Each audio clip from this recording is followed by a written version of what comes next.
Assalaamu calaykum waraxmatullah. Ku soo dhawaada barnaamijkeennii xogta dunida.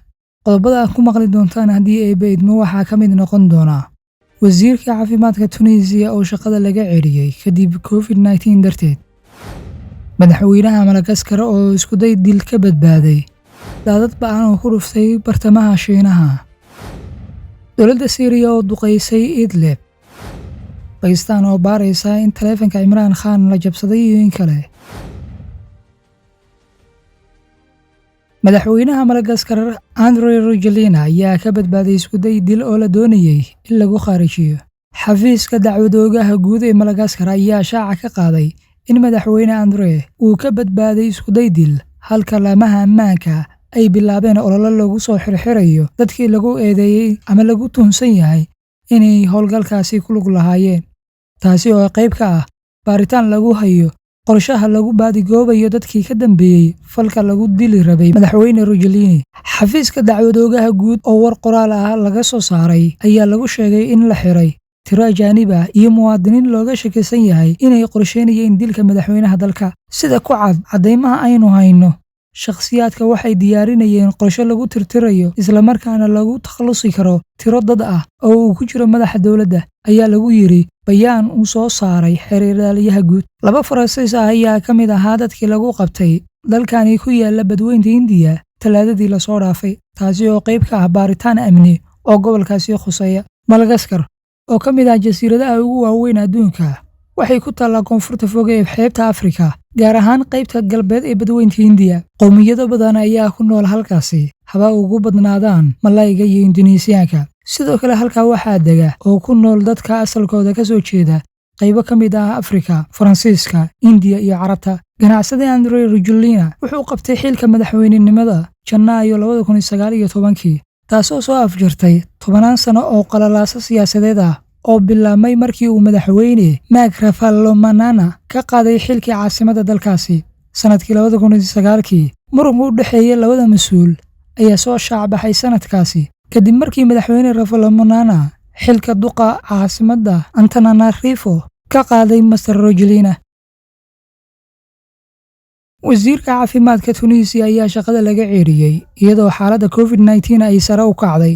Ra'iisul wasaaraha Tunisia Hisham Mashishi ayaa shaqada ka ceeriyay wasiirkii caafimaadka Fawzi Mehdi iyadoo ay sii kordhayaan kiisaska coronavirus ee waddankaasi. Wasaaradda caafimaadka Tunisia ayaa sheegtay in horantii bishan nidaamka caafimaadka ee Tunisia uu saameyn lixaad leh u geystay cudurka faafa ee COVID-19, kaasoo sababay dhimashada 17,000 oo qof. Xafiiska Mashishi ayaa ku dhawaaqay Mehdi ceerintiisa kadib hadal kooban oo uu soo saaray Talaadadii, isagoo aanan sheegin sababta ceerintiisa. Dowladda Pakistan ayaa baaraysa in taleefanka Imraan Khan la jabsaday iyo in kale. Wasiirka warfaafinta Pakistan ayaa sheegay in dowladda ay baarayso in taleefanka hogaamiyaha loo dhacay iyo in kale kadib markii shaaca laga qaaday mashruuca Pegasus oo muujinaya tirada liisaska la jabsaday. Isniintii, joornaalka ka soo baxa Mareykanka ee Washington Post ayaa ku warmay in nambar uu adeegsaday Khan uu ka mid ahaa liiska la helay. Warbixintani la helay ayaa muujinaysa in boqolaal xuquuqda aadanaha u dooda, suxufiyiin, hogaamiyaal siyaasadeed, saraakiil caan ah iyo kuwo kaleba ay suurtagal tahay in xogtooda loo dhacay. Kooxda u dooda xuquuqda aadanaha ee Amnesty International ayaa xaqiijisay in jabsashada 23 ka mid ah taleefanadeeda. Mashruucani caanka ah ee NSO ayaa laga aqoonsaday 10 dowladood, kuwa oo kala ah India, Azerbaijan, Bahrain, Kazakhstan, Mexico, Morocco, Rwanda, Saudi Arabia, Hungary iyo Imaaraadka Carabta.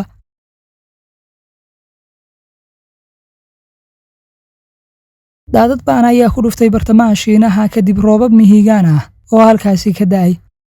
Daadadkan ayaa saameeyay jidadka, guryaha iyo saldhigyada dhulka hoostiisa mara ee ku yaala bartamaha Shiinaha ee Henan. Ugu yaraan 25 qof ayaa ku dhimatay kadib roobab mihigaan ah oo sababay daadad ku rogmaday magaaladani, waxayna daadadkani qadka ka saareen ama ay burburiyeen marinkii tareenka ee dhulka hoostiisa ee magaalada Shinshu ee gobolka Henan. Maadaama uu qarka webiga jabsaday kadib roobab iyo dabeelo iswata oo ka da'ay gobolkaasi, sida ay warbaahinta dowladda soo wareysay Arbacadii, madaxweyne Xi Jinping waxa uu ku tilmaamay xaaladda mid aad u daran iyo marxalad adag. qiyaastii 200 oo kun oo ruux oo deegaankaasi ku sugnaa ayaa laga daadgureeyey sida ay sheegayaan saraakiisha dowladda hoose, iyadoona askartu ay ka mid ahaayeen dadaalada samata bixinta ee magaaladaasi. Roobabkan ka da'ay gobolkan ayaa ahaa kuwii ugu xoogganaa. Guud ahaan waxaa hakad galay isu socodkii iyo shaqooyinkii ee gobolkan Hiiraan. duqeymaha dowladda Syria ee Idlib waxaa ku dhimatay 7 ruux oo isugu qoys ah. Militariga Syria ayaa kordhiyay duqeymaha ka dhanka ah waqooyiga galbeed oo ay mucaaradku gacanta ku hayaan tan iyo markii madaxweyne Al-Assad loo dhaariyay xilka cusub ee toddobaadkii hore. Madaafiicdani ay ciidamada Syriyaanku rideen Khamiistii kuna bartilmaameedsadeen tuulo ay ka arrimiyaan falaagada ka soo horjeeda dowladda ayaa ku waxyeeloobay qoys tuuladaasi degnaa. Hooyo iyo 4 carruur ah oo ay dhashay ayaa ka mid ahaa dadkii dhintay, kuwaasoo laga soo saaray guri burburay hoostiisa, halkaasoo ayna 7 qofood kalena ay ku dhaawacmeen. Raami Cabdiraxmaan oo ah madaxa kormeerka xuquuqda aadanaha ee Syria ee fadhigeedu yahay Britain ayaa sheegay in carruurta awowgood iyo adeerkooda ay sidoo kale ka mid ahaayeen dadkii lagu dilay duqeymahaasi.